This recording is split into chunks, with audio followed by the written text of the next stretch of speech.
The Mad Angel is the best mid-game boss Old School RuneScape has added in years.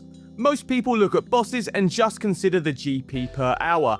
You'll turn a profit here for sure, but you won't be printing bills. That doesn't matter. This fight is the ultimate training ground for players looking to pick up the skills you'll need as you transition into endgame content, even as far deep into the PVM grind as the Fortis Coliseum. Here's why this content is so good. You can get through this fight sweat-free, just by simply using the right prayer and not standing in the shit on the floor. That's the bread and butter of Old School RuneScape. It's great practice for beginners. But if you take that extra 5 minutes to practice and learn some of the optimizations, your kill times will be drastically faster and your supply usage will plummet. The absolute bare minimum requirements are completing Fallen from Grace and having 43 prayer. I'd recommend 75 in your melee combat stats and 70 prayer for piety, but you can get it done with less, so just give it a go. As always, we'll be approaching this with an extremely budget-friendly gear setup. The cheapest weapon I'd recommend is a zombie axe, but you'll want to use the best crush weapon you have. I've got some other options on screen now. Being a golem, she's super weak to Golembane weapons, so the real best option is the granite hammer.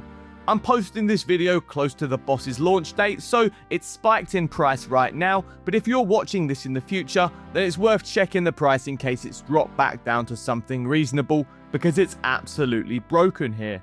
For the rest of the setup, just bring the best melee strength boosting gear you own. I'm going to keep this short and not rattle off a big list, just pause the video if you need to have a read. For your supplies, a single super combat potion, a few prayer potions, and the best food you've got. The exact ratio of potions and food depends on how good you are at the boss. 2 prayer potions should be plenty to get you through a single kill, so once you've gotten a bit of practice and you can do longer trips and need less food, start bringing more prayer potions. Keep 2 inventory slots free for your teleport in and out. You can sail here like you do in the quest, but that is a pain in the arse. The fastest route directly to the boss is the Ardeglar, I don't know how to pronounce that, teleport. These are consumable and relatively cheap, probably worth it. If you don't have those for any reason, maybe you're an Iron Man, you can use a necklace of passage to Wyrmscraig or a Slayer ring to the cave underneath her.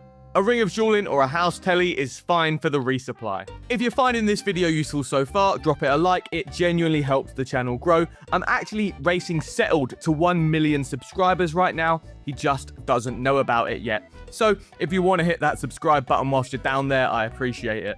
Let's have a look at a broad overview of the fight. She'll hit you 3 times with a normal melee attack, then do 1 special attack, then 3 more melees, then another special. Rinse and repeat. Keep protection from melee on unless you're switching prayers to deal with one of the specials. You will get hit for up to 5. Protect from melee doesn't negate all damage here, but it heavily reduces it. This is something that comes up a lot of later bosses. Chip damage really forces good supply management. There are 3 specials that she cycles through randomly: the Cleave, the Exploding Ball, and the Lightning Parry. We'll cover these in a sec.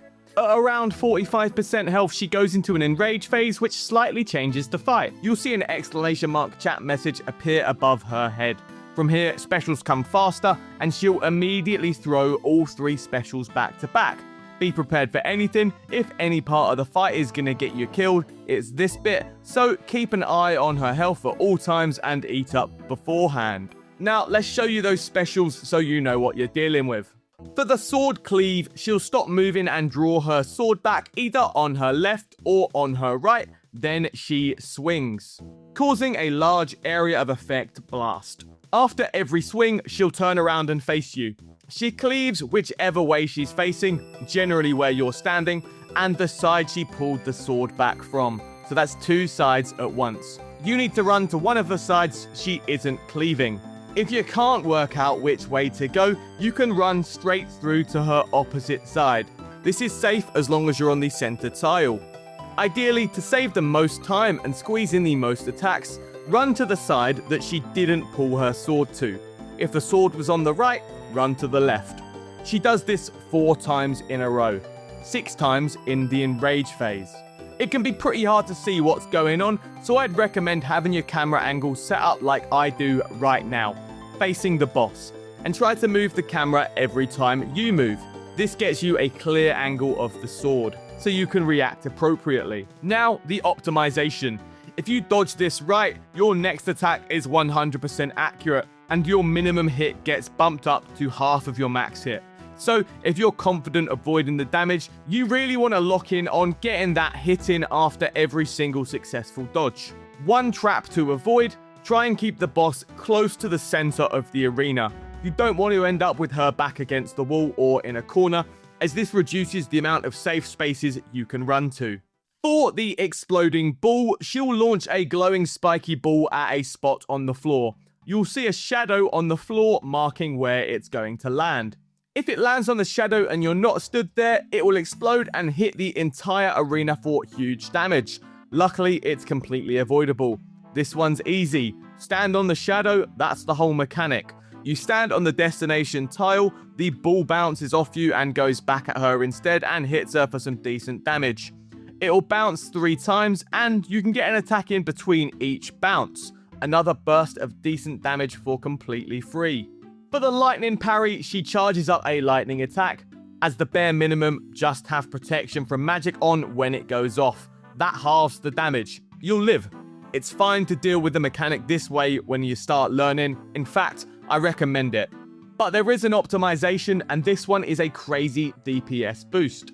I've still not got it perfect, but when you do pull it off, it's ridiculous. If you activate Protect from Magic at the same time as the lightning strikes, you take 0 damage and your next attack is a guaranteed max hit.